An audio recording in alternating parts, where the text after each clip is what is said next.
I'm Bo Maddox. And I'm Ryan Gosling, literally for real. And this is Barbenheimer 2023.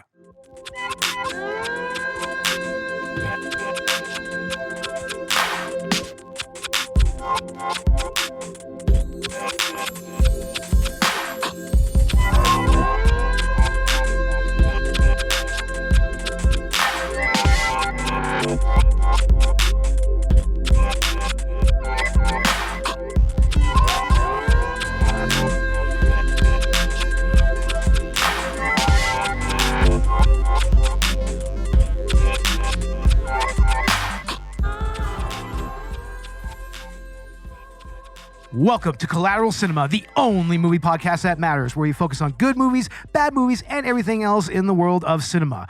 We're podcasting straight from somewhere in South Texas, and yes, my friends, we are a 420-friendly podcast, so whatever you have, smoke it if you've got it. And this is a true event here. The event of events, the cinematic event of a lifetime. The biggest cinematic crossover event since Infinity War. Absolutely. It's just something that is just like a wrecking ball on the world of blockbuster cinema. And of course, we are talking about motherfucking Barbenheimer. Barbenheimer! Oh my God, dudes. Okay, so out of the two of us, I'm the one that actually went to go see both of these movies on release night. At the same time. So I watched, or not that at the same time, but I watched Barbie and then I watched Oppenheimer. So you did the double feature. I did the double feature, and I did it on release night.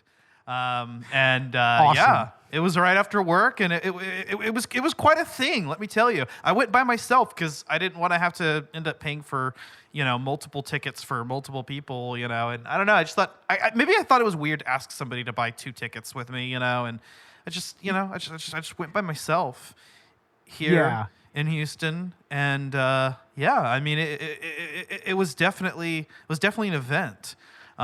What's funny is I really didn't have a whole lot of material to work off of going on to either movie. I mean, I'd seen a little bit of some of the trailers, but I really didn't even know what to fully expect out of Barbie, whether this was going to be a movie more geared towards adults or kids.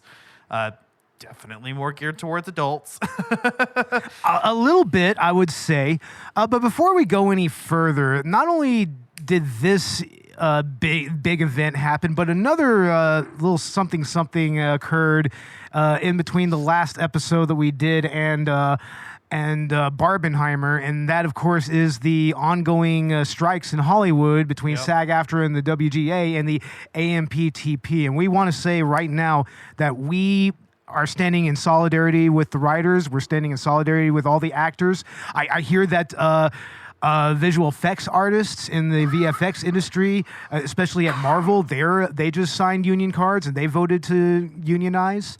So we absolutely 100% support organized labor. We support the people who are on strike, and fuck the executives that said that they're going to allow these people to just, by October be homeless, and then have them come and try to take a bad deal. Like screw that noise. Seriously. So yes, it's like my fist is raised in the air. Solidarity. It's like don't settle for less here. Don't settle for less. And Barbenheimer right here. It's kind of interesting that this sort of thing happened with this big organic cinematic event right here. I mean, at the Oppenheimer event, it was the opening in the UK. All the actors, the strike happened right then and there. They walked off the red carpet. And Chris Nolan supported it. Absolutely, Chris Nolan supports it. So yeah, before we go any further, solidarity with SAG-AFTRA, solidarity with WGA. Fuck the AMPTP. Hell yeah. But now back to Barbie and Oppenheimer. All right. Yeah, let's go ahead and get into Barbie because, oh my God, the discourse in this fucking movie. Jesus Christ. Okay, so yeah, definitely for adults. Bring your older kids that have a good sense of humor. I mean, I feel like this is it's a little less subtle than the normal innuendos, right? So absolutely. They really kind of go all in, really critiquing a lot of things about both about our culture in general, but especially about masculinity and femininity. Oh, in many definitely. ways. And I think that's why this movie has resonated with so many people because, I mean, you have a lot of people calling this movie woke. And it is very progressive, but at the same time, there's a whole demographic of not even progressives, of like right wingers that just totally like fell in love with this like relatable Ken character played by Ryan Gosling. And I'm just going to go out and say that for me, Ryan Gosling was the best part of this movie. And I hate saying that, knowing that it goes against some of the film's like central themes. It like kind of like spits in the face of it that like the best part of this movie was still a man. But I just Gosling fucking killed it, man. And he's the Gosling, bro. And he's literally me for real. The Gosling. And you know what? Alan is literally me. No, but seriously, I was watching this. I know the Ryan Gosling is literally me joke. That's been a cultural thing for a while now. I mean, it kind of goes back to Drive, I guess. Absolutely goes back to Drive, like 100%. Yeah, that was kind of like the first time that really kind of started happening. And then, over the years, it's like every Ryan Gosling role, we just kind of like men just see him as like this archetype, as this personality, like Patrick Bateman or. man, there were dudes going to the premiere of Barbie wearing the Scorpion Drive jacket, which, by the way, our co-host Robert, who is not with us right now, he has one of those jackets, and I totally wanted to try to get him to watch this movie with that jacket on. Like, and that would have been so hilarious.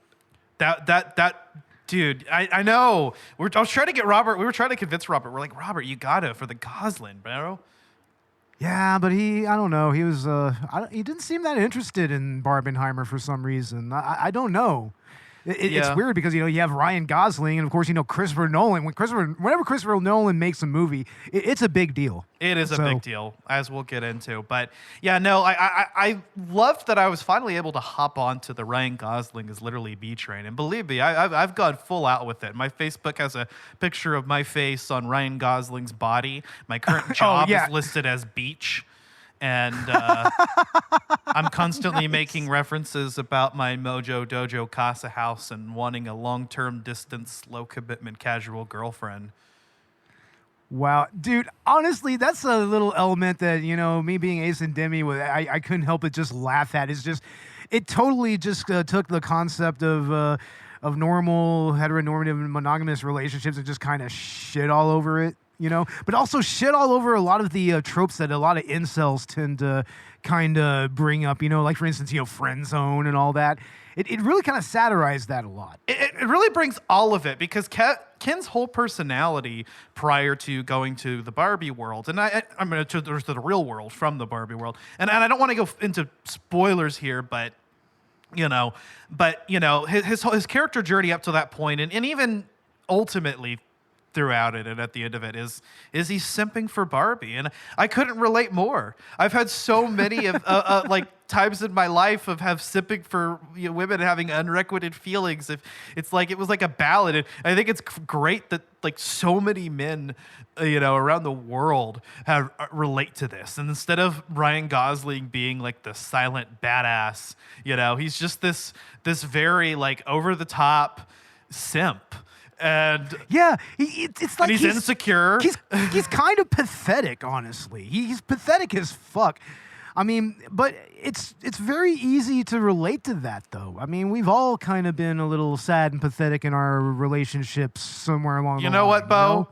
You are Knuff. Yeah. I am Knuff. I am Knuff. Oh, I ordered the fucking hoodie. Oh, I bet you did. Oh, let me tell you about how a lot of the chuds are trying to appropriate Knuff. They're totally trying to appropriate that shit and make it into like an alt-right message or something that's like that. That's what I was saying earlier. This movie has also appealed to the opposite side of the spectrum. And I don't know why Ben Shapiro is shitting on it because his entire fan base is all over it. Did you see the photo of him standing next to the Barbie the Barbie movie poster, and the goddamn poster is taller than him? Oh, Benny Shap, you burned Barbies. You went and bought Barbies and you burned them. What the fuck, man? I think even the alt-right chuds that are kind of looking at this movie and just like seeing Ken as this like based object, I think, it still is. There's a sense of irony here, and I think that everybody kind of realizes the point of his character journey, which ultimately it comes down for him and Barbie to just discovering who they are as individuals, and I think that's kind of the movie's ultimate message is that it's about being yourself. You are enough. Well, it's about self-actualization, taken to his logical final conclusion, especially within a feminist construct. You know, I mean, everybody thinks that feminism is supposed to be, like pitting women against men or something, like when it couldn't be further from the truth. It's very much, about equality.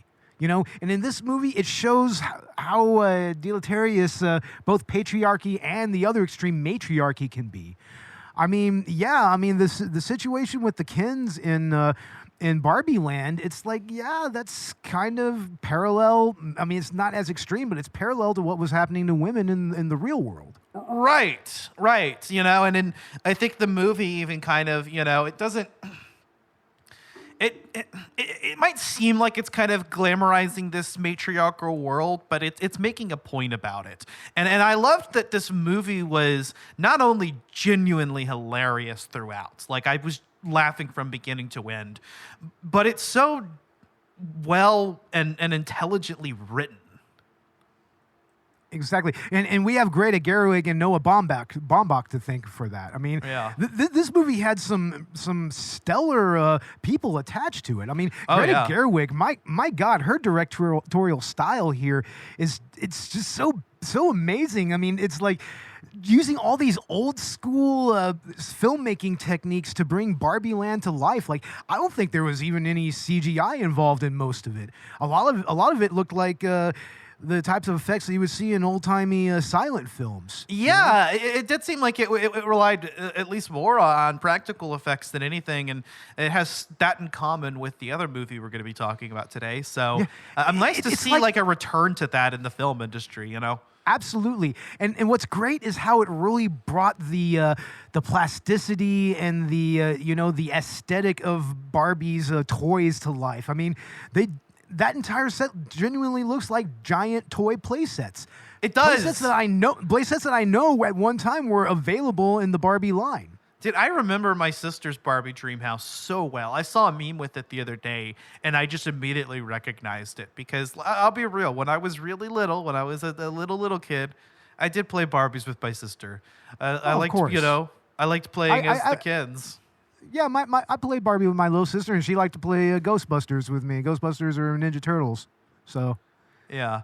So, this is something I think everybody kind of relates to in some way or another because it's like, yeah, I've seen that outfit, right? I've seen that Barbie and all the little references that they make to, like the pregnant Midge, who, by the way, canonically, Alan is actually the father. Nice. Yes, Alan. Alan is my man. Alan is the shit. Alan is me 100%. Once all that jock shit goes down, I'll get the fuck out of there too. I'm just like, no, I can't take any more of this fucking shit. These people are insane. Michael Cera in this movie is just classic Michael Cera, and he's Alan. He is. Absolutely classic. He's great. The other, actors, obviously, we haven't even talked about Margot Robbie, and she's phenomenal. She's so perfect. She's perfect for Barbie. She was perfect for this. I love how there's kind of a tongue-in-cheek joke about her later and a point that they're making about women. Did you remember that one? Where it was like, that was, I don't want to spoil it, but I love, just how like self-aware her performance as Barbie is like throughout the movie, just the way that her character is written. That's the most interesting aspect to me about Barbie Land is how everyone is totally self-conscious. It's like, no, we are imaginary constructs in a way. It's like the real world and Barbie Land are completely different constructs, And I mean, I really like that angle. Yeah.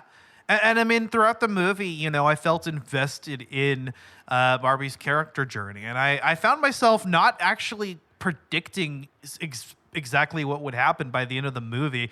I think that was probably one of the most interesting aspects of it to me, was that the movie wasn't predictable. And I feel like a movie like this would be, but it wasn't. I didn't actually know where they were going to go with this.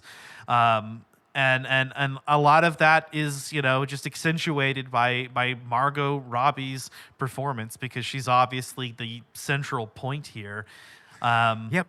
But also another shining point are the performance of the other Barbies as well. Like, for instance, we got Kate McKinnon as Weird Barbie, which, by the way, they released a Weird Barbie, and her whole story is that, every little girl has a Barbie that they kind of fucked up, that they played with and they fucked it up. Like, a lot of little girls have that, which is cool. It's like, yeah, they're no different than little boys fucking around and destroying their action figures, I mean... Yeah. I love how that was referenced. Yeah, right? Also, like, this movie opens up with the 2001 A Space Odyssey reference. Oh, there's so many cinematic references to this. Like, for instance, there's a reference to the volleyball scene in Top Gun. Yeah. There, like a total reference to it. And, but I don't know, one of my favorite things is that, Zack Snyder's Justice League is brought up in Yes. this movie. Yeah. so we're film bros, like, being all into the Godfather, Like, every single one of them being into the Godfather was so great. I know. Or that scene on the beach where Ken is playing the guitar and he's singing. Ryan Gosling does an amazing rendition of Push. I love the way he just kind of almost over emulates. I wanna push you around. Well, I will. Well, I will. But no kidding. But my favorite part of that scene is he's singing the song to her, and then the camera pans out and we see that all of the Kens are playing guitar and singing Push to except each for of their the Barbies. except for one dude with the drum kit. There's a dude with a drum kit. Oh, really? Yeah. There's a dude with a drum kit. I'm pretty sure. That was just hilarious to me. I mean, it's just like the little jokes like that throughout the movie, and they're really carried by these performances. I mean, in terms of the Kens, we also have. I'm probably not going to say his name right, but he's the new Doctor, Nakutwi Gatwa. Yeah. And definitely. Yeah, he was. And he's one of the more prominent Kens in the movie. We've also got Simu Liu as Ken's like rival Ken. Dude, he's great. He's great. Hilarious in his own right. Yeah. And then just culminating up into like the dance number that all the kids do together. That also is just one of the best parts of the film. that part actually really reminded me of something like West Side Story a little bit. The beach off. Like some of the beach off. It's like that's total West Side Story, man. I mean, once again, going back to a lot of those cinematic references that Gerwig kind of peppered throughout this movie. Yeah. Just so many. It's full of life. I mean, this movie just never like bored me at any point. I felt like the pacing was pretty on point, and throughout the movie, I was not only invested in the story that was unfolding in front of me, but I was just laughing. It was so funny, and it was smart funny. Really funny movie. But what was really funny was when Barbie went into the real world and then met up with the board members, and it's like, dude, Will Ferrell's back. Will Ferrell is kind of a return to form a little bit here. Yeah. No, Will Ferrell is just classic Will Ferrell here. Like, it's actually kind of refreshing. And every scene with him in the board of Mattel is so funny. It's really funny. It's really amazing. And America Ferrara, like, she great. gave that. She gave that like impactful fucking monologue. I mean, we've all heard the speech. Have you heard the man version of it? Oh, I don't know if I even want to hear the man version of it because it's probably some stupid incel shit. But that whole speech that apparently she repeats to every Barbie, or maybe she changes it a little bit or whatever. But my God, it's like, I mean, that's pretty much the underscore of the entire movie. That's the crux of it right there, Did you notice that both of these movies had clear, like, 3-act structures? Very clear 3-act structures, yeah. A little more so than we've been seeing from a lot of Marvel movies even, Yeah, like, it seems like there's just, like, a lot of, like we can tell when, a director and a team of directors and writers, really actually put their all into making a quality product, like just following the rules to a book. And it's just, I don't know what it is, but a powerful, like a well-defined 3-act structure really enhances a story. And especially, in a lot of ways. especially a 3-act structure where the third act doesn't, completely falter, which is kind of a problem with a lot of modern movies. Is like they have really, really strong first and second acts, but once you start getting to the third act, it starts to kind of taper off.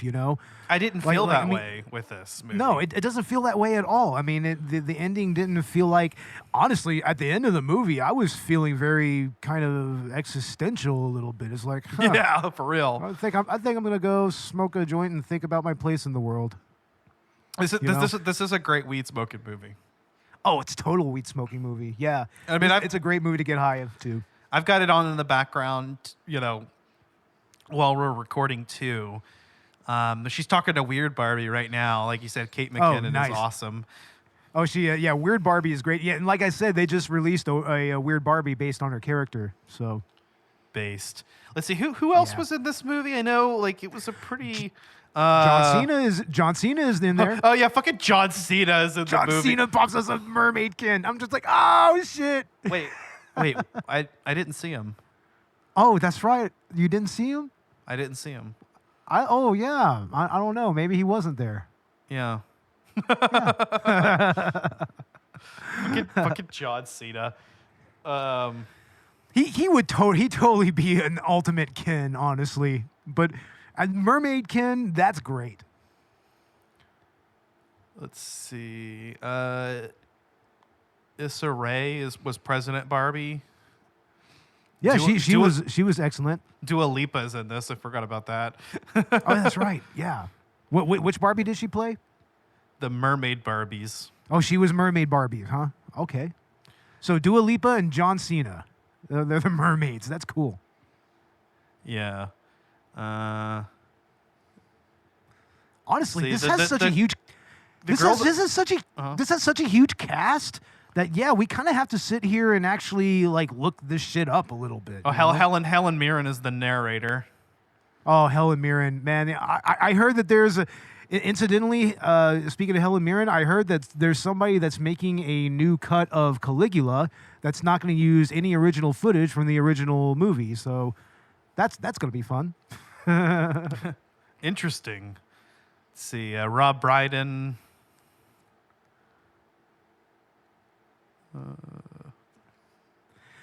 But yeah, I mean, the cast in this movie is superlative, and they all fit their roles perfectly, and I mean, everybody's giving it their all here. Yeah, they really are. I didn't feel like any performances fell short of what they were trying to achieve. And I mean, the biggest show stealers, of course, are going to be Margot Robbie and the Gosling. Even like their chemistry, like the way that they work off of each other. Even though it's like a one-sided thing, and he's pining after her, but she doesn't feel the same way about him. Even so, they managed to exude this like chemistry, this dynamic. But the thing is that Barbie still cares about Ken. Yeah, she genuinely does, and she wants him to be happy. And in the end, she kind of points him in the right way towards being happy. It's like, look, you're not going to find happiness in me. You can find happiness somewhere else. And I feel that is a very, very, very important message to get out there, especially to younger men, and young women, is that, you don't need to be in a relationship to, find individual actualization. I mean, it's nice, and a good relationship should be more or less like a partnership more than anything, but you don't want that kind of one-sided relationship, and you certainly don't want to be simping all the goddamn time, That's important, and I wish that when I was growing up, I could have gotten that message as well. Man, I wish, to this day sometimes, man, like, it's always a struggle, and I think that's why, like, again, I just related so much with that character, and just thinking about, just kind of something that I'm kind of figuring it out in my life is that, having you can't define yourself by your feelings for someone else, even if they are requited, even if you're in a relationship. Like, it's important to know who you are as a person before anything else. Yes, definitely. And that's the best way to go about, like relationships in general, not just romantic relationships, but even platonic relationships to a degree. Yeah. Yeah, you really have to discover who you are. And I'm glad that that's the film's message. I mean, I actually went into it thinking that there was going to be a romance between Barbie and Ken, and this movie didn't play that angle at all.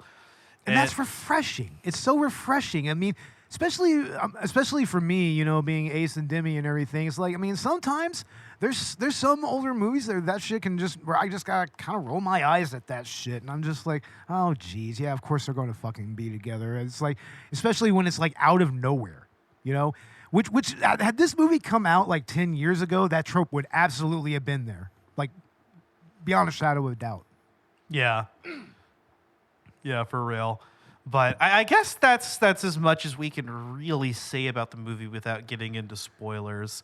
Yeah, but I mean, I think that it is definitely it's an important movie. It really is, and it's going to be an interesting cultural study. Maybe about another 10 or 15 years down the road to really look back on Barbenheimer and just kind of feel like it kind of feels like a paradigm shift in a way when it comes to how we watch movies, like how we interact with movies and how we interpret movies, because everybody is coming at this movie with so many different interpretations. Yeah. Yeah, no, for real. Like that's what's great about this movie is like it's just it's actually enough of a how am I trying to word this? It's open to interpretation, and it's not as ham-fisted or in your face as some people might make it out to be. It's like the movie kind of lets you interpret it really however you are going to interpret it. That's really a testament to the screenplay that Gerwig and Baumbach came up with. I mean, there's not anything that's wasted in this movie. No, not at all. And I enjoyed that this movie has those moments for both women and men. Moments where we can sit and be like, yes, it is like that. I do get that. And I think that that's why this movie is so important, actually. Like you said, is that it's actually not only culturally relevant and will continue to be, looking back on this, but it has something important to say. It really actually has a message. There is genuinely care put into the script behind that, Absolutely, and there's also real care put into the characterizations of everybody. And I also like the dynamic between America Ferrera's character and her daughter as well. Her daughter was great, yeah. Her daughter was excellent, and she, I mean, she's kind of an individual in her own right, but it also was a very sweet relationship between the two, and it didn't get into too many of the same tropes that we see in those type of single mom daughter relationships in movies like this. It kind of had an interesting arc to it. Yeah, and as a parent myself, it actually those are the parts I think that made me tear the most up were the moments between the mom and the daughter, and especially that one scene where we're seeing their distance over the years, and that really hit me actually. Oh, that hits hard, and then and that's something that is kind of conveyed through the character of Barbie at one point as well. Yeah, definitely. But yep, that was Barbie. So I guess we'll have a short intermission, and then we'll jump into Oppenheimer. Oppenheimer, the sloppy oppie. The sloppy oppie. Sloppy oppie.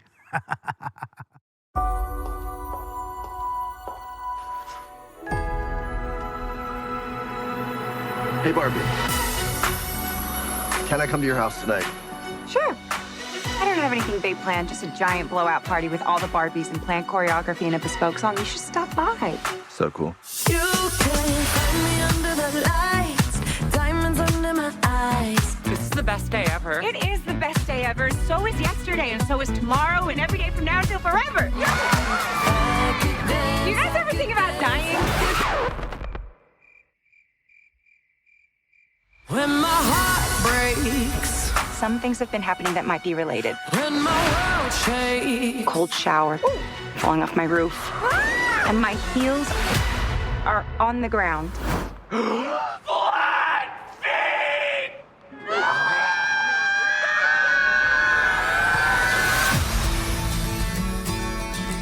What do I have to do? You have to go to the real world. You can go back to your regular life, or you can know the truth about the universe. The choice is now yours. The first one, the high heel. You have to want to know, okay? Do it again. Closer I am to find. Closer I am to find. I'm coming with you. Okay.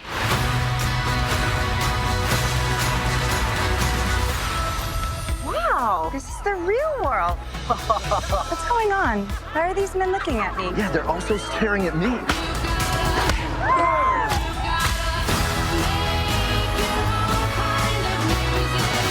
Barbie in the real world. That's impossible. If this got out, this could mean extremely weird things for our world. This would be catastrophic! We haven't played with Barbie since we were like 5 years old. Oh. No one rests until this doll is back in a box.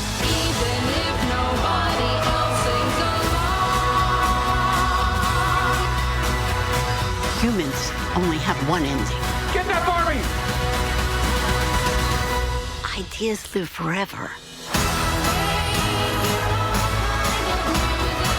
No, I won't let you do just one appendectomy, But I'm a man. but not a doctor. Can I talk to a doctor? You are talking to a doctor. And I need a clicky pen? No. A sharp thing? No. There he is. Doctor! Somebody get security. Is Barbie bitch if you still in doubt? And we're back to talk about Sloppenheimer, the Sloppenheimer.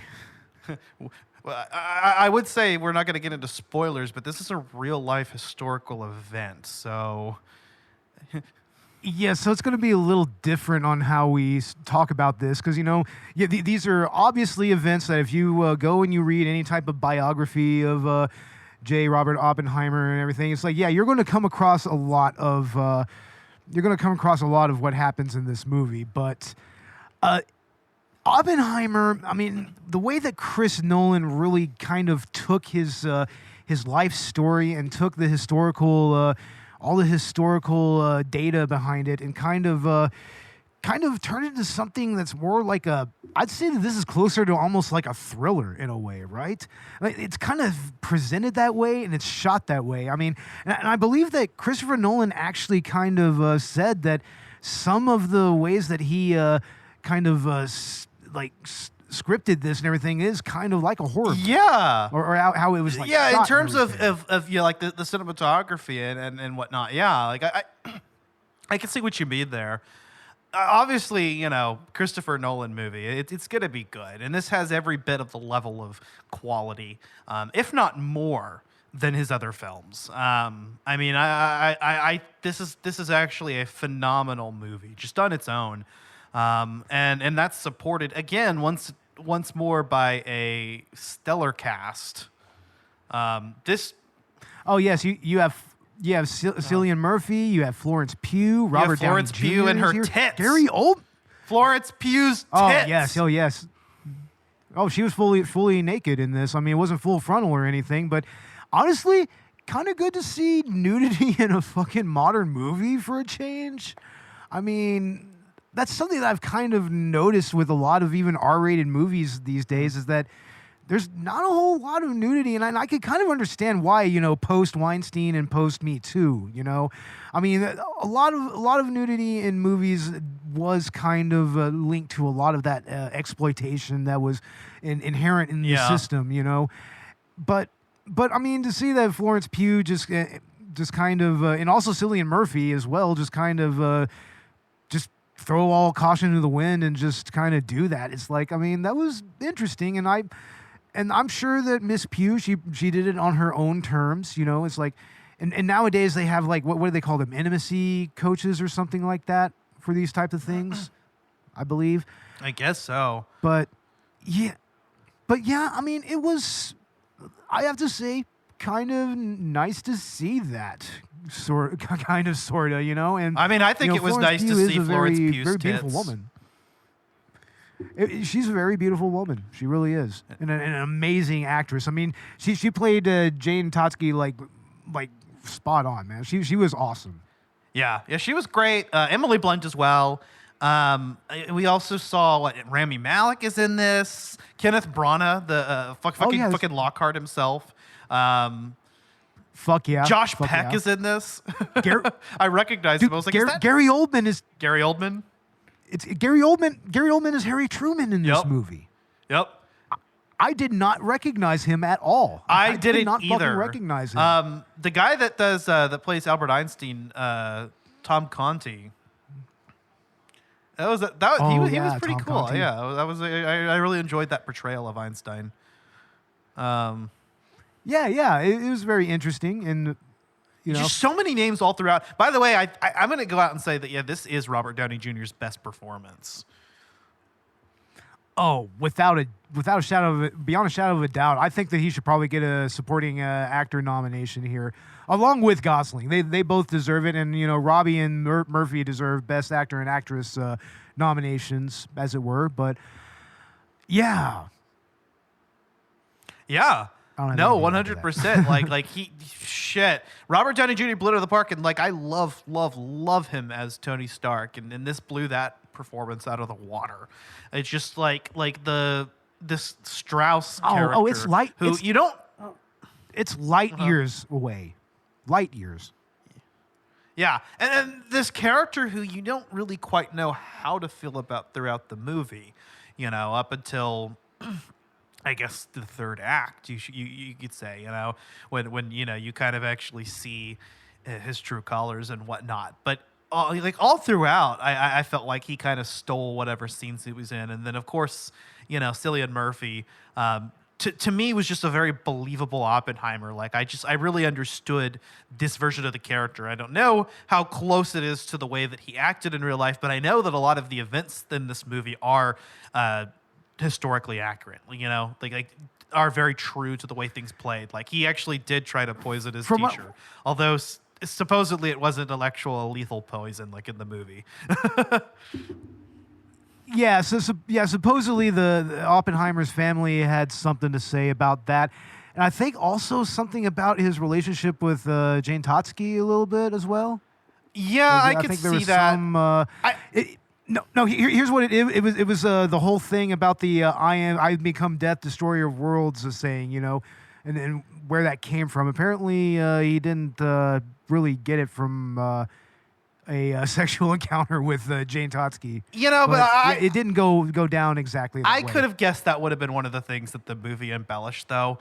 It was just a nice entry point to where you understood that at some point earlier in his life he came across this phrase, you know, so it would come back later. And according to Oppenheimer himself, the line came to him at the time of the bombing, but according to people around him, he didn't say it. But I would believe that the line came fully formed in his mind. And the movie kind of does it pretty ambiguously. You know, you can't really see his face while this is going on. It's just over the explosion, you know, the voiceover comes up. And so, you know, it could have easily been in his head or he could have easily been said out loud. I just thought that whole scene was done beautifully. You know, that's the crux of the movie and honestly the best part of the movie, and you're actually still quite a bit away from the end by the time it happens. Yeah, the actual bomb test at Los Alamos. I mean, yeah. First of all, I mean the way that it was done apparently was without any CGI, which was very very impressive, man. A lot of the effects that's used, the interstitial effects and everything. The visual effects, it's all practical. And that's something that, once again, I want to bring up is that both of these movies pretty much use practical effects to full effect here. And in Oppenheimer, I'd say it's almost more it's almost more impressive because, I mean... The entire movie was done without computer-generated imagery. It was. And, I mean, Nolan was, like, adamant about making sure that this bomb was represented in a way that didn't use CGI. And I think that he really pulled it off. It looks incredible. Like, you know, don't get front row seats to this movie because, right? especially if you're going to IMAX. Of course, Christopher Nolan is also very particular about the way that you're supposed to watch this movie. And I don't think I lived up to his vision. I just watched it at the local theater that was cheap enough. Oh yeah, of course. But yeah, Christopher Nolan says that this movie, you know, there's this. What did he say? Like he said to watch it on IMAX, right? Oh yeah, he said specifically, it's like, no, this is best in IMAX. And I don't know if you saw some of the photos of the Oppenheimer IMAX print actually being set into one of the projectors. It's like the damn thing almost didn't even fit the fucking projector, man. I mean, there's like how many miles of film was it? Like it was a massive amount of film. Let's just put it that way. I believe it. And I love how this movie also never wastes a second. And it's a 3-hour movie. And it doesn't waste a second of your time with that. Everything is purposeful. Every shot is meaningful. It's incredible. I mean, I've got this movie again playing on in the background like I had with Barbie, and I'm here in the opening scene when we're watching these flashes with the young Oppenheimer and the universe, you know, and just kind of realizing his place in this big universe and coping with that realization. Yeah, and what a place it was. I mean, you watch the movie and you look back in the historical record. I mean, he had a really personal reason for making this bomb because he was certain that this was going to be used on the Nazis.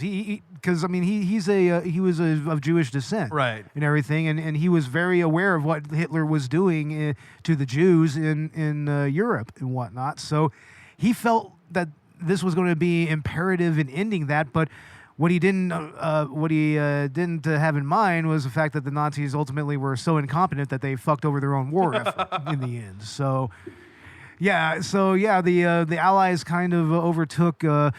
As we know, they overtook the Germans, and then eventually Mussolini fell, and that, of course, left the Pacific front.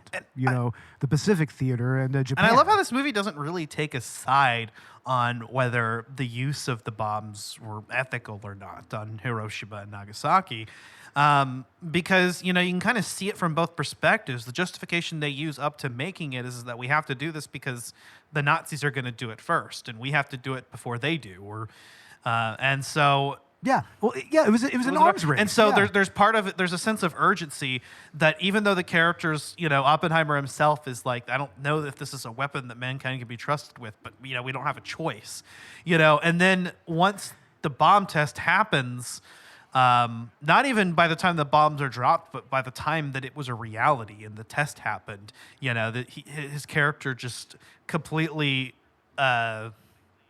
He regrets it, and that's true to life, is that Oppenheimer spent the rest of his life, advocating against the use of nuclear arms. And, just like the struggle that he dealt with the fact that he introduced this weapon to mankind, that he gave, fire to Prometheus, like the opening of the film states, references. Absolutely. Or Prometheus giving fire to humans, and it was kind of like, and I think they might have mentioned it in the movie too, but and the movie's strongest suit is how it really presents that journey that Oppenheimer took up to that point, but also just the fallout from it, Like, I mean, I think that there's a point of time in the movie where the bombings in Nagasaki and Hiroshima have already happened, and he's really fucking dealing with that. But he's also dealing.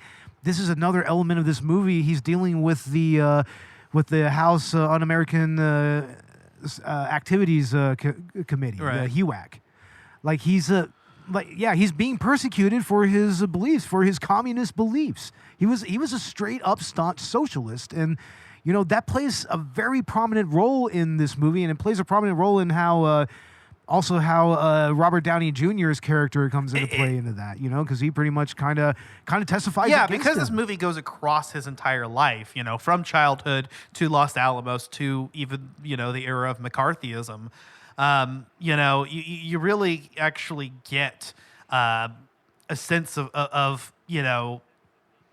that era and what you had to face. And it's mind-boggling that there was a time like the McCarthy era where, you were genuinely being persecuted just for having beliefs, just for having, a political affiliation.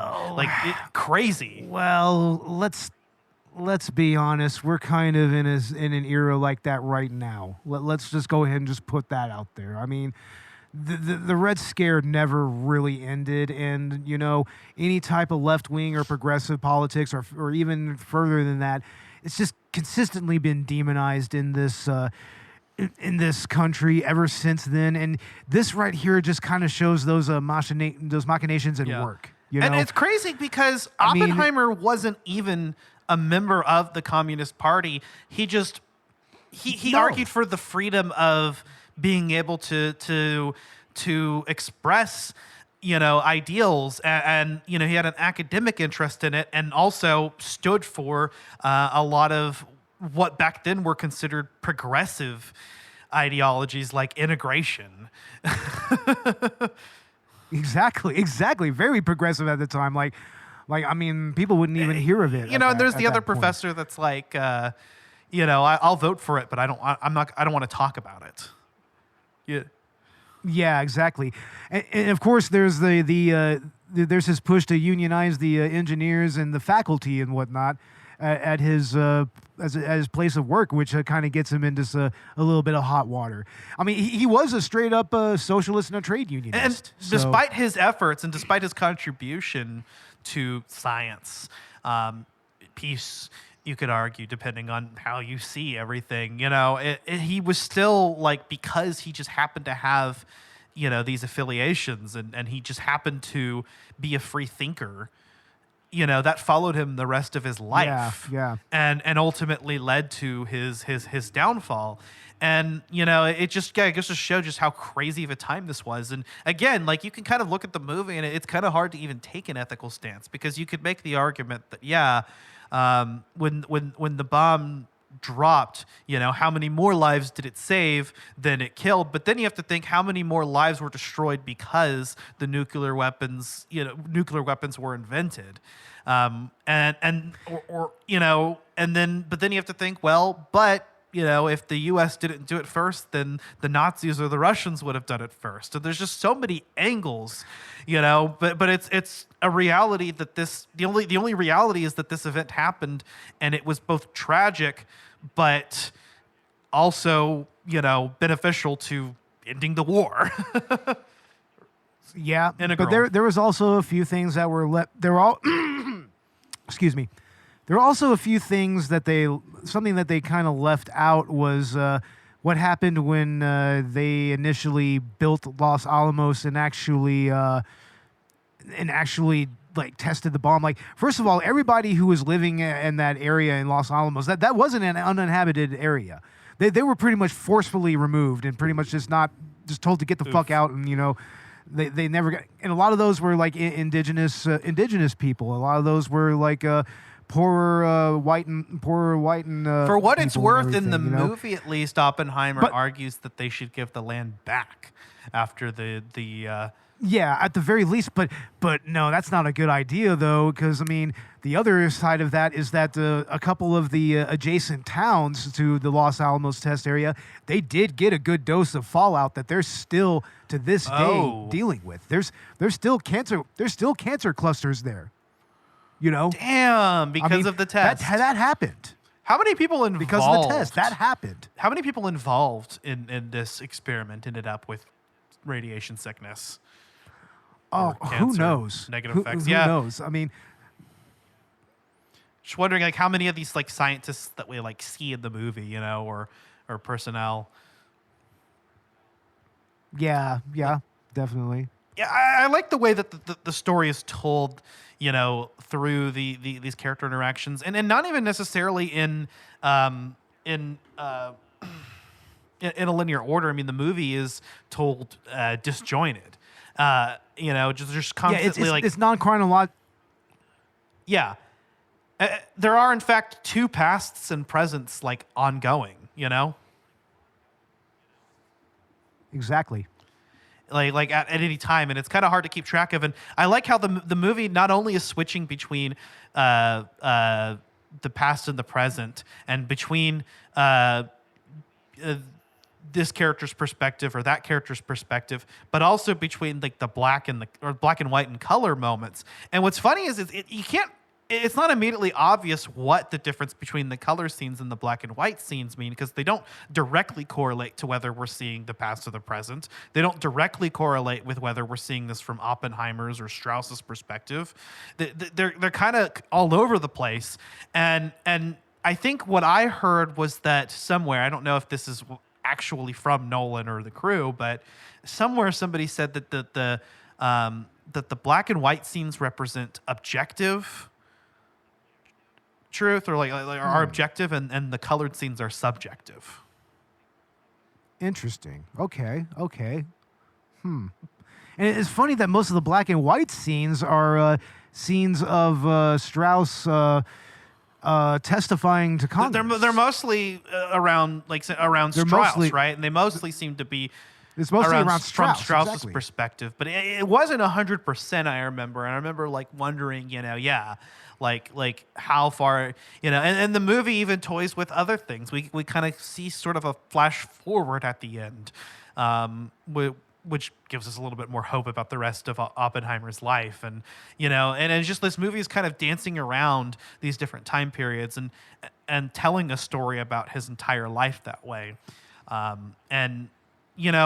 this isn't the type of movie that I feel like I would normally be interested in, like a historical drama / biopic. It's but it was a Christopher Nolan movie, so I watched it, and I'm glad that I did, because it's actually just really well done, just a really excellent film on its own. It took a subject matter I wasn't even necessarily particularly interested in, and invested me in it. Absolutely. And it's a historical figure that we just don't really consider all the time, even though Oppenheimer arguably had probably one of the greatest impacts of most scientists of his time, Yeah. I mean, impact that led to real world situations. Right, exactly. I mean, and what's interesting is that most movies about Oppenheimer have been focused on the Los Alamos, the time at Los Alamos, but this movie, again, depicts his entire life, and I think that's the first time that's been done on film. And again, doesn't even necessarily take a stance on whether or not you should empathize with Oppenheimer and celebrate him as a hero or not. The movie just kind of lets you interpret that however you want, or perceive that however you want. The movie doesn't make a clear stance. Although I will say that it did a good job of taking a character who definitely had flaws and still making him relatable and empathizable. I will say that, I mean, I could at least sympathize the character when it came to him being persecuted for his political beliefs. Yeah. I mean, Oppenheimer and whatnot. I mean, because that was a serious blight on our history in its own right. Was the whole Red Scare and McCarthyism and whatnot. I mean, that led to bad things, and it's kind of history's kind of repeating itself a little bit there. But right. But yeah, I mean, the way that this movie was paced, I mean, it really kept you engaged. I mean, I don't know who edited this movie, but the editing just kind of moves things forward at a pace where, I mean, you're still kind of taking in all the actual historical elements, but, it doesn't linger too much and it doesn't drag in any way. And the pacing in both these movies were good, but especially for something like Oppenheimer, like a historical biopic, I mean, that could really drag sometimes, man. Especially if you go back and you watch a lot of older ones, like Gandhi or something like that. It's there's some parts where it drags a little bit, but that wasn't the case here. No, not at all. And the movie didn't bore me or fail to leave me entertained, despite the 3-hour runtime. And by the end of it, I was like, yeah, that was 3 hours, but I never felt like it was dragging. I never looked at my watch at the time, to see how much was left. And I remember when they get to the bomb test, thinking that that this could be where the movie kind of ends. But then I realized, no, I think there's a lot more story to tell here. And then they did. I think like the whole like third act really is post Los Alamos, and just kind of focuses on the aftermath of that and also more of the political persecution that Oppenheimer was experiencing. Right. Well. And I just love that's where we get that.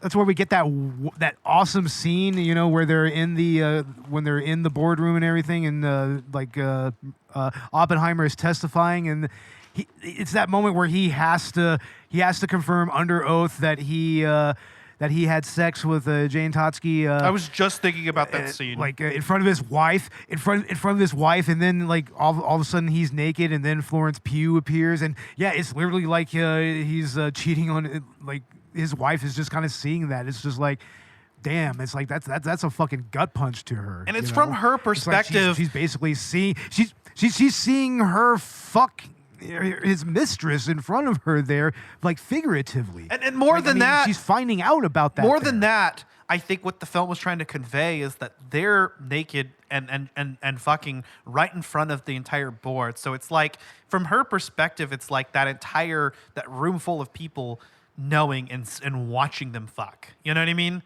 Like their secrets were out to bear. And it really just undercuts that humiliation that she must have felt. Exactly. It's pure humiliation. Because she was already aware that this had happened, but it's her not only being reminded of it happening and watching it happen, but watching it happen in front of a room of people and the entire world knowing their dirty secrets.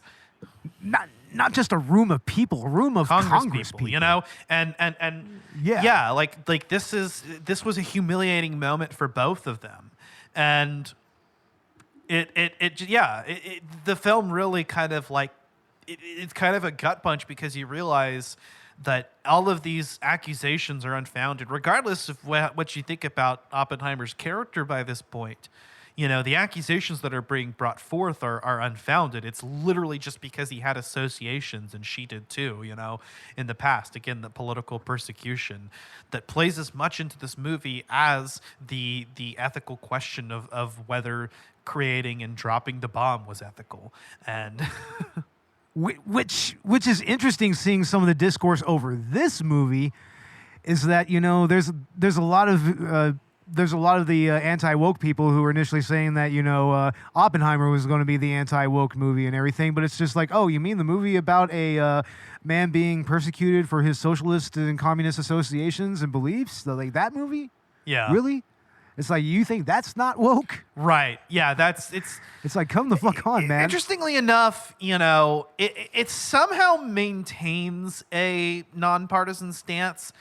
But just seeing like the injustice that happened, that the truth, the reality of that, should be enough for anybody to kind of understand, and you know what I mean? It's like, it's especially with all of the service that he gave, coming up with the bomb that ended the World War II. It ended on the war, cover of Time magazine, Absolutely. To this. And just the whole like the assassination of his reputation, which thankfully was restored, because I think we should. I think it's right to celebrate the accomplishment in science and what it meant for the world, or maybe not celebrate it, but remember it. Talk about it. Like, you know what I mean? Like this and Oppenheimer is somebody who had, a justification, arguably more than anybody, to be a voice, to be an influence on whether nuclear arms should be used. Yeah, definitely.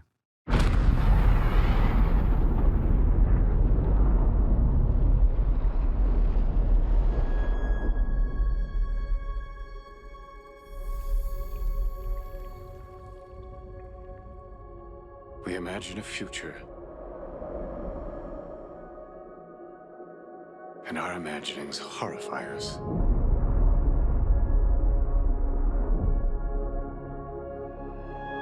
They won't fear it until they understand it.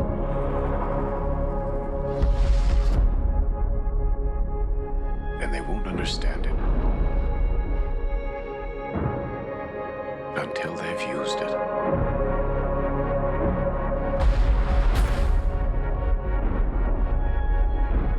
Theory will take you only so far.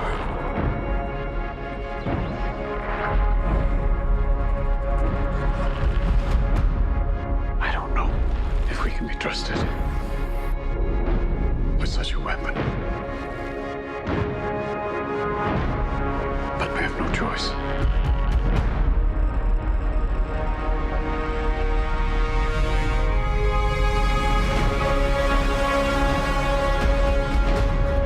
Is anyone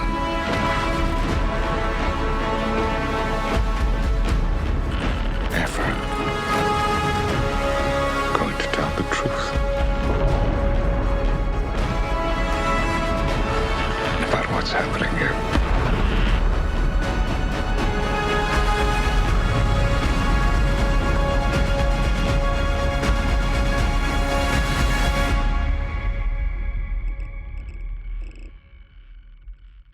But I mean, again, I guess that's the most that we'll really get into the movie. But there is just a lot to unpack, and we both, I know we both recommend that you watch both of these movies because they're both incredible.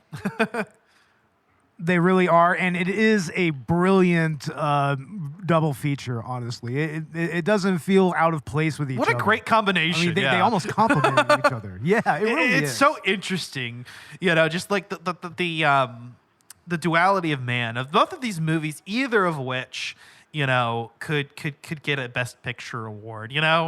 Like easily. And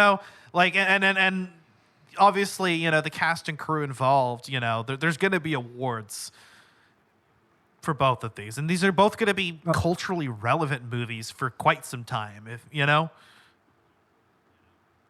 Oh, I think this is the cinematic event of this generation. Yeah. Like whole stop. Timeless. Honestly. So cool that we got to talk about this together. I know it's a little bit late. I mean, the movie's been out for a couple weeks, but everybody's still talking about them, and I noticed that. Like some of the movies, neither of them had that big of a drop off in their second week. Yeah. I mean, Barbie is now sitting at over $1 billion right now, and Oppenheimer just made over $500 million. So yeah, I mean, like there are at least 3 active Barbie shitposting groups. Like the Barbie memes are still pretty mainstream. Nice. I want to see if there's an Oppenheimer shitposting group, like Oppenheimer bomb posting or something.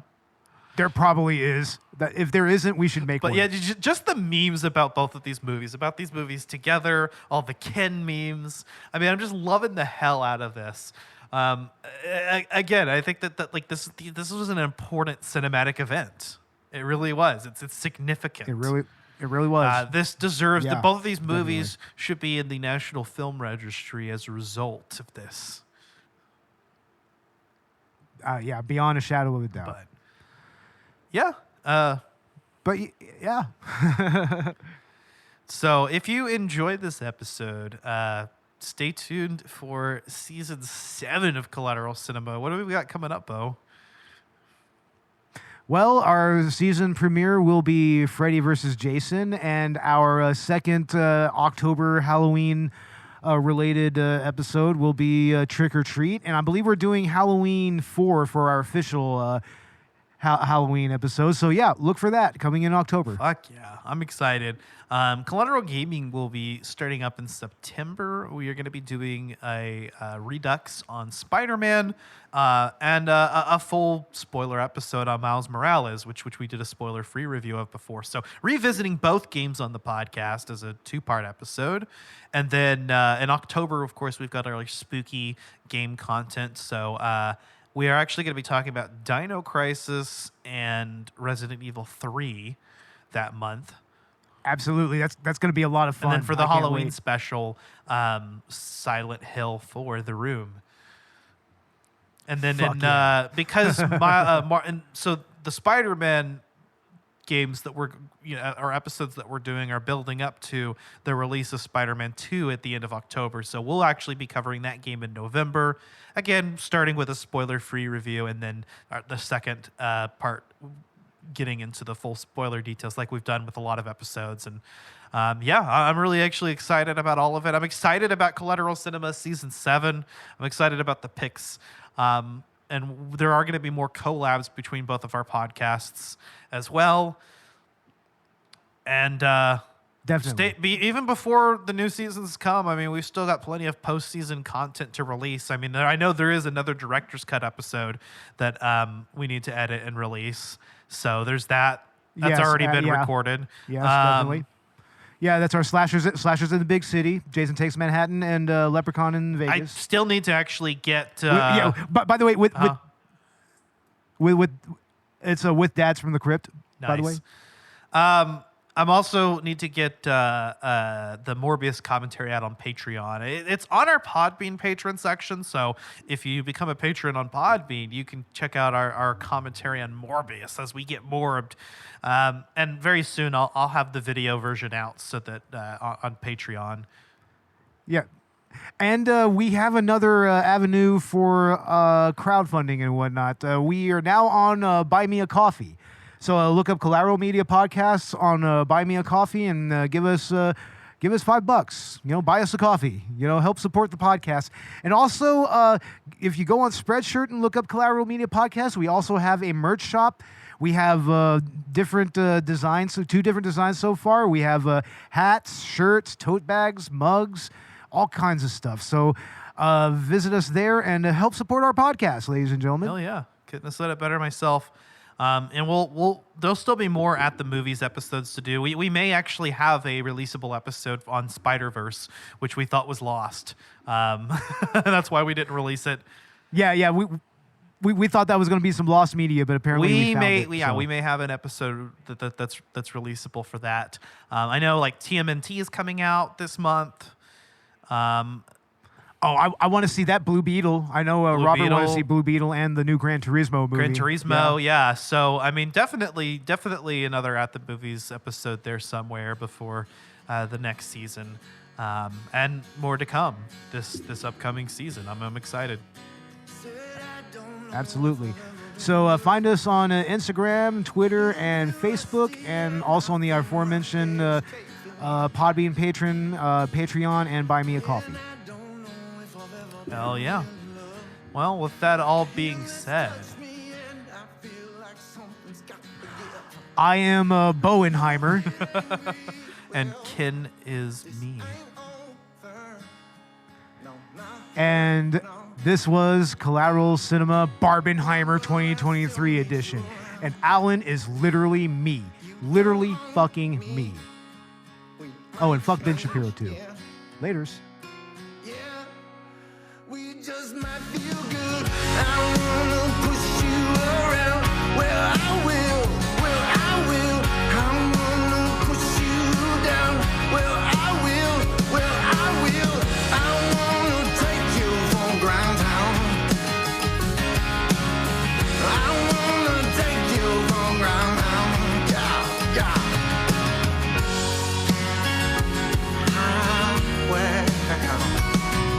I don't know why you ever want to lie to me, 'cause I'm a little untrusting when I think that the truth is gonna hurt you. And I don't know why you couldn't just stay with me, couldn't stand to be near me when my face don't seem to wanna shine, 'cause I'm a little bit dirty. Oh well, just stand there saying nice things to me. I've been cheated, I've been wrong with you.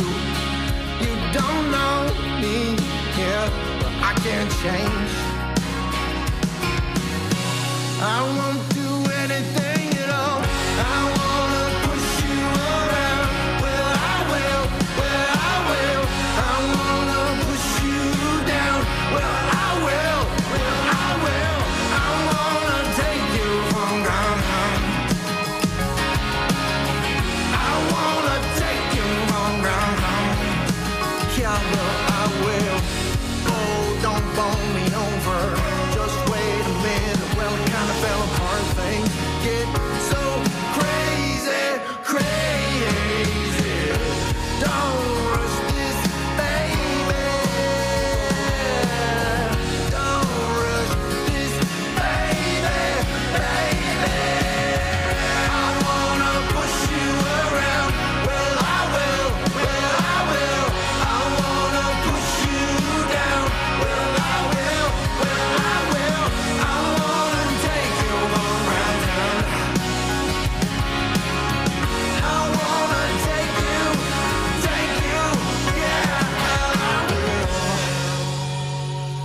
Collateral Cinema is a Collateral Media podcast. All music and movie clips are owned by their respective creators and are used for educational purposes only. Please don't sue us. We're poor.